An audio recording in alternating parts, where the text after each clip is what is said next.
Welcome to the Draft Utopia NFL Digest Week 3 game recaps. It's a little early for me to be filming this since I usually film it on the second floor down at Rhodes, but Denver is winning 30-7 right now in the third quarter. It looks like they're going to get off to a 3-0 start, so I just wanted to get everything out of the way now so I can just upload it before tomorrow so I can just get a good night's sleep with quiet hours, with tutoring, with everything else for psychology. So the Chiefs defeat the Eagles on Thursday night, and the Chiefs continue to bring consistency by playing impressive defense with guys like Eric Berry, Brandon Flowers, Tom Bahali, Justin Houston getting the quarterback. Don Terry Poe's been amazing at nose tackle, bringing pressure and stopping the run with really stout play.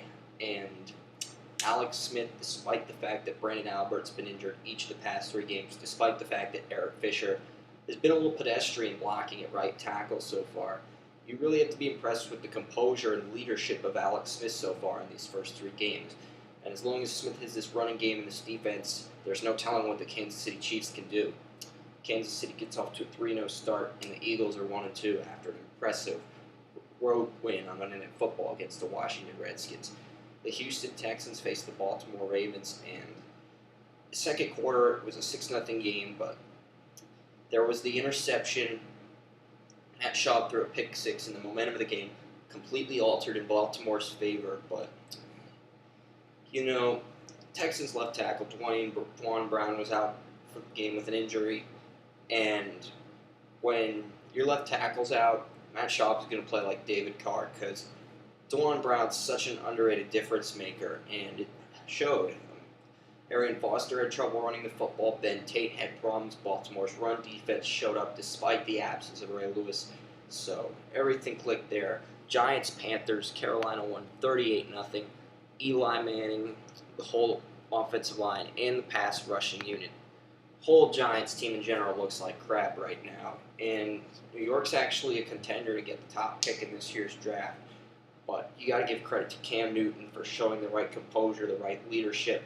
He's basically sending a message, a statement, saying we're not a team to be taken lightly. Because remember last year on NFL Network, the Panthers got embarrassed in New York when the Giants were hosting that game on NFL Network. And there were people like Steve Mariucci, Rich Eisen, Marshall Faulk saying Cam Newton's not an NFL franchise quarterback.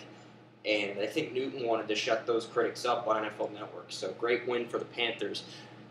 Bengals, Packers, this game went back and forth. Bengals got off to an early lead, and it looked like Green Bay was going to win this game, but Jonathan Franklin with a late game fumble recovery, and Bengals get a touchdown off of that. Bengals become the second AFC North team to start 2-1 along with the Ravens. St. Louis Rams, Dallas Cowboys, Dallas establishing great ballots early. Tony Romo and DeMarco Murray. Cowboys up 10-0 over the Rams. And second quarter, DeMarco Murray with a rushing touchdown. 17-0 Cowboys at the half. Third quarter, Tony Romo to backup tight end Gavin Escobar. Escobar gets his first career receiving touchdown. Cowboys get the passing touchdown to go up 21-0. Bradford threw his first passing touchdown, but it wasn't until the Cowboys established that 24-0 lead in the third quarter when they get on the board, and Dallas ends up winning 31-7. So you really have to credit Dallas for the way they played and for stopping the Rams. Browns, Vikings, Adrian Peterson, 2-yard rushing touchdown. Vikings lead 7-0. Brian Hoyer with a passing touchdown to Josh Gordon, tie game. Second quarter, Hoyer to Jordan Cameron, 14-7 Browns. Christian Ponder with a 6-yard rushing touchdown, 14-14. Browns get a Billy Cundiff field goal and a second receiving touchdown from Jordan Cameron. Blair Walsh for the field goal. Browns lead 24-7. Third quarter, Ponder with another rushing touchdown, tied at 24 after 3 quarters. Fourth quarter, Blair Walsh, it's good. Vikings lead 27-24, posting 10 unanswered points. And it looks like the momentum in this game is going to go back to the Minnesota Vikings. Brian Hoyer threw another touchdown pass to Jordan Cameron. Cameron with a big day at tight end. And after 2 weeks against Riley Reif and Jermon Bushrod, Jared Allen struggled heavily against Joe Thomas. Hoyer got the proper pass protection from Thomas despite the fact that Mitchell Schwartz and Alex Mack continue to struggle. And Cleveland wins. They get a huge win without Trent Richardson, without Brandon Weeden. And it really gives Cleveland a lot of confidence heading into next week. And Brian Hoyer has to be your guy. He got you the win, and he did it with a weak supporting cast, so he's the guy you turn to until he loses. Brandon Whedon can make a reappearance in Week 8, assuming Hoyer struggles, but for now, Brian Hoyer is your guy. Tampa Bay Buccaneers, New England Patriots. Tampa Bay gets the field goal first. They get on the board first, but Tom Brady throws a touchdown to Kendrill Hopkins, and then he throws another touchdown to Tompkins, and that gives Patriots a 14-3 lead before Gutowski with the field goal. Makes it 17-3 at halftime, and it's 23 in the third quarter. Fourth quarter, another field goal, 23 unanswered points for the Patriots. Patriots go to 3-0 for the first time since 2007 when they had the 16-0 regular season. Both offensive lines struggled as both teams pressured the quarterback. Brady didn't react to the pressure, and Freeman did. That was the difference. Brady guides New England to another win with his leadership. Both secondaries did well, blanketing the receivers, but Brady too sharp. Arizona Cardinals Saints. Both teams scored 7 in the second quarter. Drew Brees to Jimmy Graham. Graham gets a touchdown, and the Saints lead 14-7. Graham Gano gets a field goal. It is 17-7. Saints in the third quarter. Drew Brees with a rushing touchdown. 24-7 Saints in the fourth quarter. Jimmy Graham with another touchdown catch.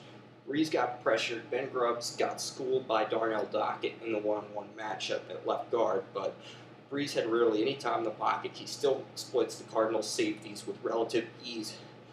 And Rashad Johnson, one of the safeties in the Cardinals, he lost his middle finger in an incident, but it got cut off or something due to an injury. But Jimmy Graham's able to exploit that matchup, no problem. And the Saints get off to a 3-0 start. Arizona's offense is clueless, but the Saints defense, Drew Brees, when New Orleans plays like this, they have to be considered the team to beat in the NFC right now. San Diego Chargers versus Tennessee Titans. Rivers begins the game 6 for 6 in the pocket, and no interceptions. Chargers led 7-0 after one quarter. It was 17-10 Chargers after 3 quarters. Rob Ronis with a field goal, 17-13. Rookie wide receiver Justin Hunter catches a game-winning touchdown from Jake Locker. Titans win, and they go on to 2-1. Titans exploit the Chargers' offensive line. They rush Rivers constantly, and in the end, Jake Locker is able to make the right throw, deliver in a clutch situation, and the Titans get off to a 2-1 start. Detroit Lions versus the Washington Redskins. Early in the game, Matthew Stafford throws to D'Angelo Law. It's a pick 6. Detroit ties it at 7 after 1. Second quarter, Joseph Foria catches a touchdown pass from Stafford, 14-7 Lions. Before Alfred Morris ties it up at 14 on a 30-yard run. David Akers, 17-14 Lions. Redskins get a field goal. They tie it at 7 after 3 quarters. Calvin Johnson gets a receiving touchdown from Stafford. Lions win 27-20. And Detroit, they continue to use the same thing. Good pass protection, Stafford's leadership. They rushed RG3. They kept Griffin from throwing any touchdowns in this game. And Detroit's strategy to keep Robert Griffin III from making big plays worked in their favor. Jets took this game 27-20 over the Bills.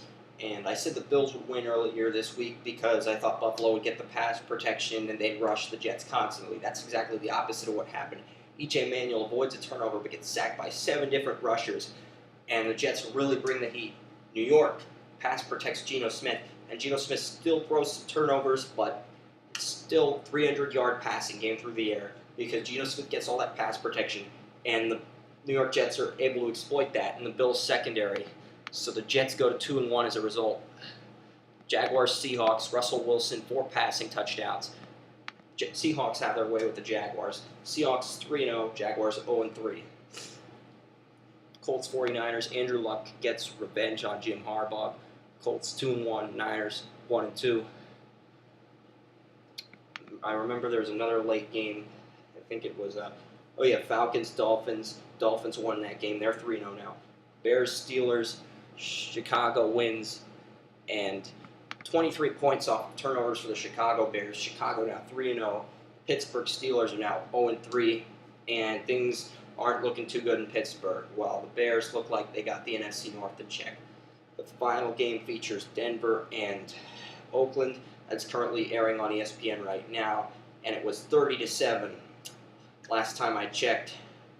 But Manning threw 3 passing touchdowns in the first half. He had 12 at that point. The previous record was held by Tom Brady in 2011 when he had 11 passing touchdowns through 3 games. Manning may exceed that record, but he had a hell of a first half with the 3 passing touchdowns. That's it for this week's edition of Draft Utopia NFL Digest. See you next week.